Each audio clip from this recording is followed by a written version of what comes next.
Hi viewers, welcome to அயல்நாட்டு சமையல். இன்னைக்கு வந்து ஒரு சூப்பரான டிஷ் ஒன்று பார்க்க போகிறோம். இது கிட்ஸ் எல்லாருக்குமே ரொம்ப பிடிக்கும். பன்னீர் கத்தி ரோல்.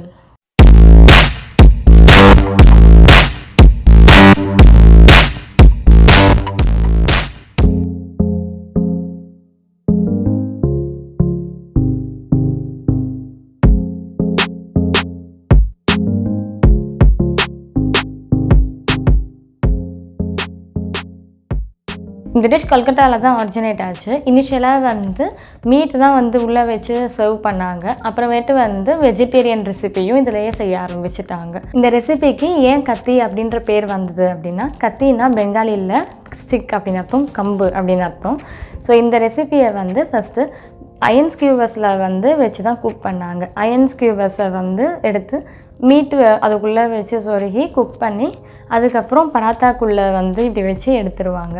அப்புறம் டிமாண்ட் இன்க்ரீஸ் ஆக ஆக என்ன ஆயிடுச்சு, அயன் ஸ்கியூவர்ஸ் வந்து கட்டுப்படி ஆகலை. அதனால பேம்பு ஸ்கியூவர்ஸ், அது மூங்கில் குச்சியை வச்சு குக் பண்ணி அதுக்கப்புறம் சர்வ் பண்ண ஆரம்பித்தாங்க. இந்த குச்சியை வச்சு குக் பண்ணுறதுனால இதுக்கு வந்து கத்தி அப்படின்ற பேர் வந்தது. பன்னீர் கத்தி ரோலுக்கு பன்னீரை ஃபஸ்ட்டு மேரினேட் பண்ணிக்கணும்.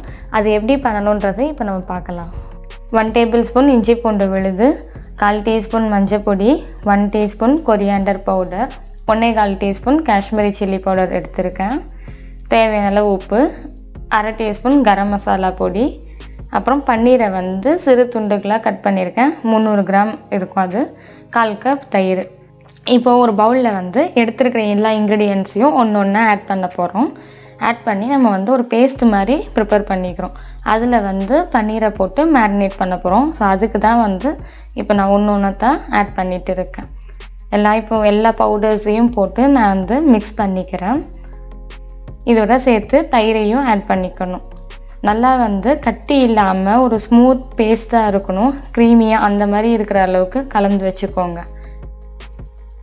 இப்போ ஃபைனலாக நான் பன்னீரையும் வந்து ஆட் பண்ணுறேன். நல்லா மிக்ஸ் பண்ணிக்கலாம். இது ஒரு 10 மினிட்ஸ் வந்து நம்ம மேரினேட் பண்ணி வைக்கணும்.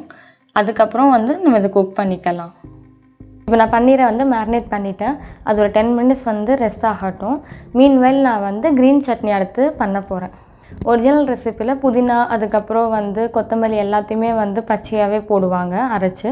ஆனால் நான் அந்த மாதிரி போட போகிறதில்ல. அந்த மாதிரி போட்டால் ரொம்ப வந்து ஸ்மெல் அப்படி ஸ்ட்ராங்காக இருக்கும். அதனால நான் அதை வதக்கிட்டு அப்புறமேட்டு நான் அரைக்க போகிறேன்.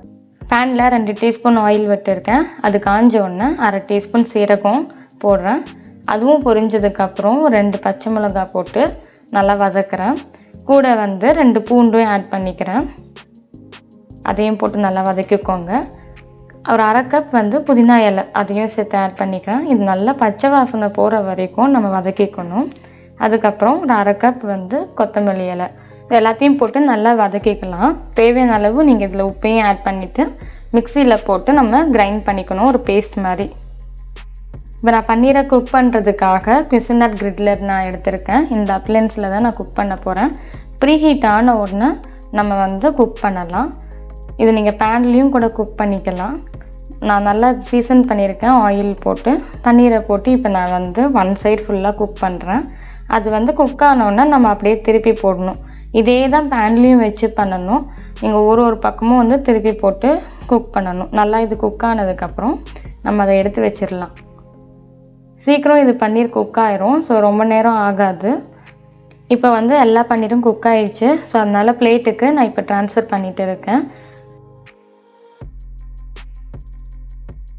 அடுத்தது நான் வெஜிடபிள்ஸ் சாட்டே பண்ணிக்க போகிறேன். இந்த வெஜிடபிள்ஸை நான் டாப்பிங் மாதிரி போட போகிறேன். மேலே ஆனியனும் கேப்சிகமும் நான் எடுத்திருக்கேன். என்கிட்ட இன்றைக்கி இந்த கேப்சிகம் ரொம்ப கம்மியாக இருக்குது. அதனால் இருக்கிற கேப்சிகமை வச்சு நான் வந்து போடுறேன். உங்கள்கிட்ட நிறையா இருந்ததுன்னா நீங்கள் குவான்டிட்டி வந்து இன்க்ரீஸ் பண்ணிக்கோங்க. இப்போ ஒரு பேனில் 2 டீஸ்பூன் ஆயில் விட்டுக்கிறேன்.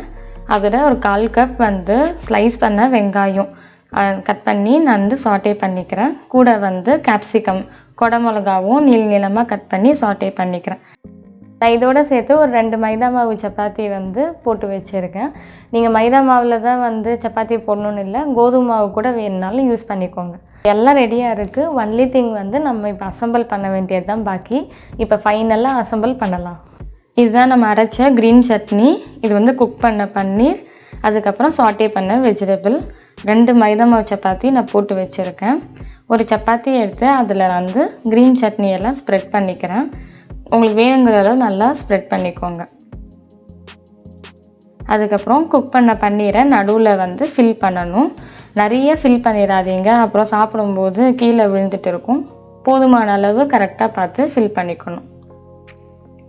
அதுக்கப்புறம் மேலே வந்து டாப்பிங்காக அந்த சாட்டே பண்ண வெஜிடபிள். இப்போ 2 பக்கமும் வந்து மடித்து நம்ம வந்து ஒரு ரேப் மாதிரி வச்சு சர்வ் பண்ணணும். அவ்வளோதான்.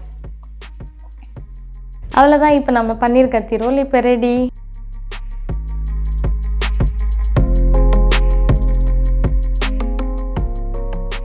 இது சூப்பரான ஒரு லஞ்ச் பாக்ஸ் ரெசிபி. இது கண்டிப்பாக எல்லாருக்குமே பிடிக்கும். நீங்களும் இதை செஞ்சு பாருங்கள்.